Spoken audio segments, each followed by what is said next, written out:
The night was dark, and the tall trees made spooky shadows. Suddenly, Amina heard a noise behind her. She stopped and looked around. "Who's there?" she asked loudly, trying to sound brave. No one answered.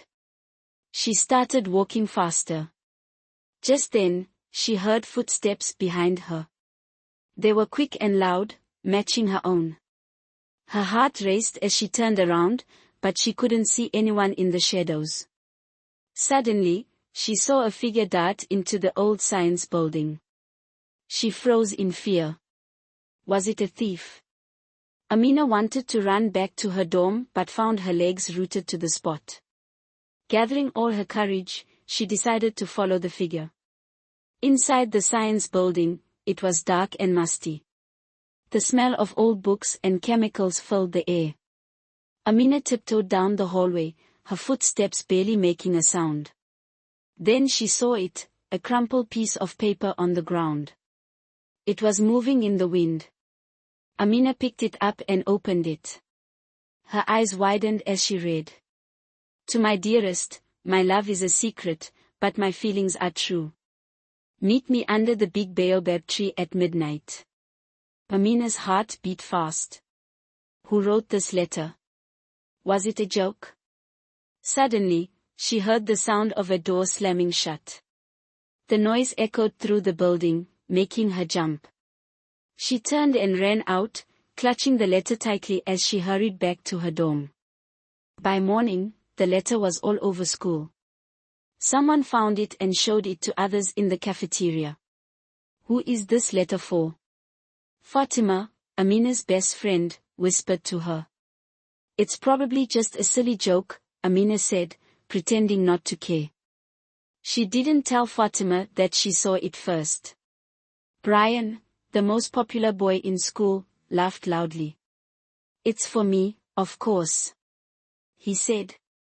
The girls around him giggled, but some boys shook their heads. Brian was always showing off. Layla, the head girl and the best student, looked worried. She left the cafeteria without saying a word. Amina noticed her strange behavior and wondered if Layla knew something about the letter. By lunch, everyone was talking about the letter. Some thought it was romantic, others thought it was funny. But Amina felt like this was only the start of something bigger. Amina couldn't stop thinking about the letter. That night, when everyone else was asleep, she sneaked out of the dorm. She wanted to see if someone would really show up at the baobab tree. The tree was huge and old, its wide branches reaching high into the sky. Amina hid behind a bush nearby and waited. After a while, she saw someone walking towards the tree. It was Layla. Layla had another piece of paper in her hand.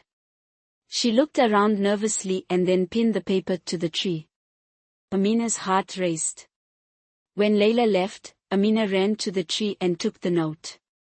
It said, "I know your secret. Pay up, or everyone will know." Amina's hands shook. This wasn't a love letter. It was blackmail. The next morning, Layla looked tired and upset in class. Amina decided to talk to her after school. "Layla, can I ask you something?" Amina said quietly. Layla frowned but nodded. They walked to a quiet corner of the school. "What is it?" Layla asked, her voice sharp. "I saw the note," Amina admitted. Layla's face turned pale. "You don't understand," she said. "Then explain," Amina said. "Maybe I can help." Layla sighed and looked down. "Someone is trying to hurt me. If they tell my secret, it will ruin everything." "What secret?" Amina asked, but Layla shook her head. "Stay out of this, Amina. It's dangerous," Layla warned and walked away. Amina couldn't let it go. She told Fatima everything. "Do you think Brian is involved?" Fatima asked. They had noticed Brian acting strange, looking over his shoulder and whispering with his friends. "Maybe," Amina said. We need to find out. That evening, they followed Brian to the old science building. They watched him go inside. Quietly, they crept after him and hid near the door. Inside, Brian was talking to someone. "You'll get the money," Brian said. "Just don't mess up the plan." Before Amina and Fatima could hear more, Fatima stepped on a creaky floorboard. The sound echoed in the quiet building. Brian froze and looked toward the door. "Who's there?" he called out. Amina and Fatima held their breath, scared they were about to be caught.